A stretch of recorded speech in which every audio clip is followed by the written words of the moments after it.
হাওড়ার আন্দুলে মহাশ্মশানে মৃতদেহ সৎকার্যের জন্য বার্নিং শংসাপত্রকে জুড়ে হইচই এলাকায়।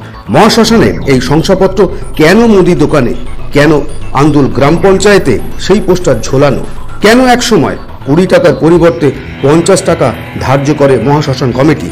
কোনো এক বিতর্কের জন্যই বিপত্তি আন্দুল এলাকায়। সূত্রে খবর সংগ্রহে সাংবাদিকরাও নাকি আক্রান্ত হয় বলেই জানা যায়।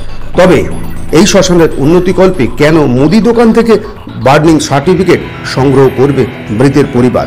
আমাদের সাংবাদিকদের প্রশ্নের উত্তরে কি বলছেন ওই দোকানদার সহ শ্মশান কমিটির সদস্যরা, শুনব। শেখর প্রামাণিকের report, NPS news Bangla, Andul, Howrah.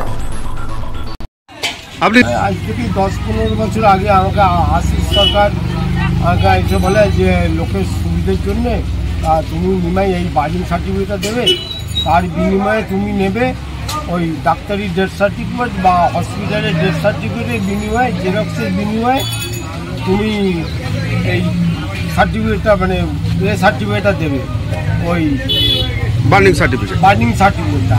আমি কখনোই মানে সার্টিফিকেট দিইনি, ওই ডেথ সার্টিফিকেট দিইনি। ডেথ সার্টিফিকেট দেওয়ার অধিকারও আমার তো নেই। আমার শুধু ওই বার্নিং কার্ডের মানে শ্মশানে মৃতদেহ পোড়ানো হয়েছে তার আর কি একটা সার্টিফিকেট দেওয়া। আপনার নাম? আমার নাম নিমাই সাদিকা। আমি মহাশ্মশানের পক্ষ থেকে দায়িত্ব নিয়ে বলছি, এই যে পোস্টারটা দেখছেন আপনারা, এই পোস্টারটার মধ্যে কি লেখা আছে আপনারা ভালো করে পড়ুন। এর মধ্যে কোনো রকম ডেথ সার্টিফিকেটের কথা উল্লেখ করা নেই। এই সার্টিফিকেটটা যেটা দেওয়া হয় এটা শ্মশানের বার্নিং ঘাট সার্টিফিকেট।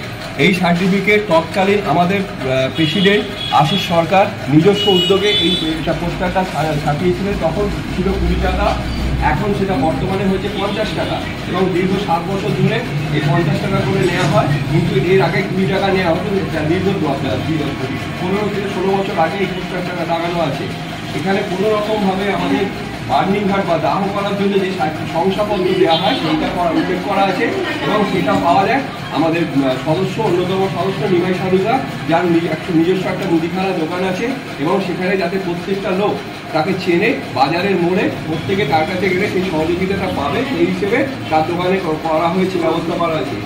এর সঙ্গে পঞ্চায়েতের কোনো রকম যোগাযোগ নেই। আমরা দৃঢ়ভাবে এই জায়গাটা আমরা দায়িত্ব নিয়ে বলতে পারি, পঞ্চায়েত আমাদের সঙ্গে এই সহযোগিতা করেন যে এই বার্নিং ঘাট সার্টিফিকেটটা পেলে তারা ডেথ সার্টিফিকেটটা ইস্যু করে। তাতে আমাদের সংস্কারের জন্য যে টাকাটা, আমরা সেই সংস্কারের জন্য টাকাটা আমরা পাই, যাতে কোনো রকম আমাদের সেই সংস্কারের টাকাটা পেতে অসুবিধা না হয়। যেই টাকাটা আমরা ভবিষ্যতে শ্মশানটাকে আরও সুন্দরভাবে পরিষেবা দেওয়ার জন্য মানুষের কাছে সেই এটা পৌঁছে দিতে পারি তার ব্যবস্থা করেছে আমাদের প্রত্যেকটা 3টে পঞ্চায়েত, আন্দুল, মাছিলা এবং নিউট্রোলা পঞ্চায়েত। সেই হিসেবে আমরা এই পোস্টারটা তৎকালীন আমাদের সভাপতি আশিস সরকার এই পোস্টারটা টাঙিয়েছিল। আপনার নাম? আমার নাম উত্তম সাঁতরা। আপনি? আমি মহাশ্মশান উন্নয়ন সমিতির প্রাক্তন সেক্রেটারি। কি হয়েছিল সেদিনের ঘটনা? সেদিনে জনৈক 2 ভদ্রলোক পঞ্চায়েতের মধ্যে এলেন, এসে পঞ্চায়েতের প্রধানের কোনো অনুমতি ছাড়াই হঠাৎ করে এখানে বলছে যে আপনারা পঞ্চায়েত থেকে এই ডেথ সার্টিফিকেট দিচ্ছেন, দিয়ে টাকার বিনিময়ে। আমরা বলছি না, কোনো রকমভাবে টাকার বিনিময়ে এখানে ডেথ সার্টিফিকেট দেওয়া হয়নি। এটা আপনি ভালোভাবে পড়ে দেখুন, যদি আপনি বাংলা ভাষা বোঝেন বা জানেন, এটা পড়ে দেখুন যে এখানে কি লেখা আছে। এখানে লেখা আছে শ্মশান থেকে যে ক্রিয়েশন সার্টিফিকেটটা দেওয়া হয়, মানে দাহ সার্টিফিকেট দেওয়া হয়, তার এখানে একটা বড় অঞ্চল জুড়েই একটা শ্মশান আছে। সেইখানকার লোকজন এসে কোথা থেকে তারা দাহ সার্টিফিকেট পাবে বা সবদাহ সার্টিফিকেট পাবে, সেই জন্যে তারা পঞ্চায়েতের কর্তৃপক্ষ, শ্মশান কর্তৃপক্ষ লাগিয়ে দিয়ে গেছে। তারা এটা দেখে নিয়ে গিয়ে সঠিক ঠিকানায় পৌঁছে যান। সেখান থেকে তারা মানে আপনার হচ্ছে বডি যে দাহ করলো তার যে সার্টিফিকেট সেটা নিয়ে এসে পঞ্চায়েতে অ্যাপ্লাই করে। যে সিস্টেম আছে, যে ফরম্যাট আছে, তার উপরে অ্যাপ্লাই করলে পঞ্চায়েত থেকে বিনা পয়সাতে মানুষকে তার মৃতদেহ সার্টিফিকেট বা ডেথ সার্টিফিকেট প্রদান করা হয়। আপনার নাম? আমার নাম পরেশ দাস, আমি উপপ্রধান, আন্দুল গ্রাম পঞ্চায়েত। দেখুন, প্রথম আপনি যে প্রশ্নটা করলেন, আন্দুল শ্মশান, মহাশ্মশান, এটা একটা ঐতিহ্যবাহী শ্মশান। এই শ্মশান আমাদের কয়েকটা গ্রাম পঞ্চায়েত নিয়ে আমাদের এই শ্মশান, 3টে পঞ্চায়েত নিয়ে আমাদের এই আন্দুল মহাশ্মশান, কোন কোন পঞ্চায়েত? আন্দুল, মাছিলা এবং নিউ করলা। তো সেখানে এরকম একটা অভিযোগ আমিও দেখছি বিভিন্ন মিডিয়ার মাধ্যমে।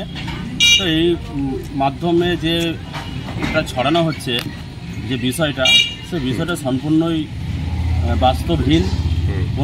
এতে কোনো রকম আমাদের কোনো যোগ নেই এই বিষয়ে। কারণ আমরা দীর্ঘদিন ধরে দেখে এসেছি যে আন্দুল মহাশ্মশানে যে সব যাত্রীরা আসে, সেখানে আমরা আমাদের কমিটির তরফ থেকে যে বার্নিং অর্থাৎ পোড়ানোর একটা সার্টিফিকেট আমরা দিয়ে থাকি। সেটাও দিয়ে আমরা ডাক্তারি সার্টিফিকেটের একটা জেরক্স নিয়ে আমরা সেটা দিয়ে থাকি। তো সেখানে আমাদের শ্মশান কমিটির উন্নয়নের জন্য আমরা একটা মূল্য ধার্য করে রেখেছি। এটা দীর্ঘদিন ধরে হয়ে আসছে, চলছে। এটা 20 থেকে 50 এটা দীর্ঘদিন ধরে চলছে।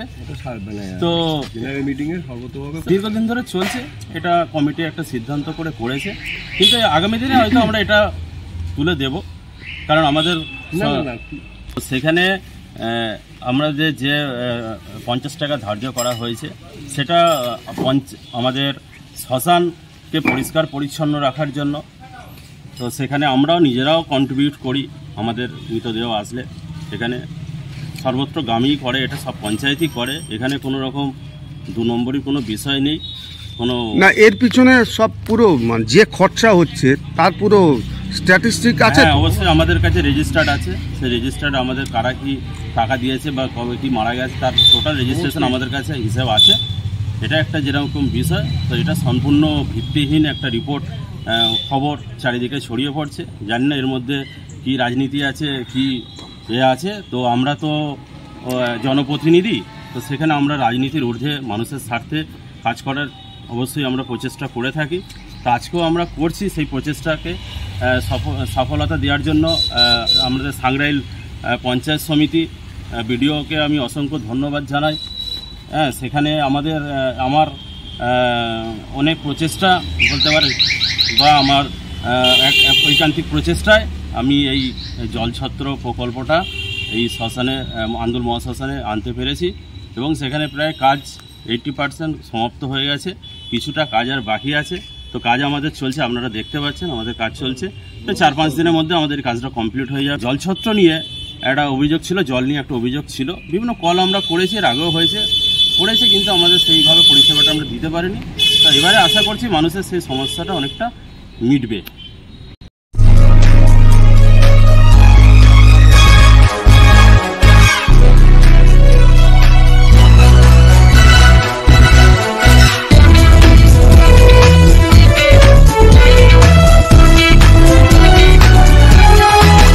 আপনারা দেখছেন এনপিএস নিউজ, সবার সাথে সবার মাঝে।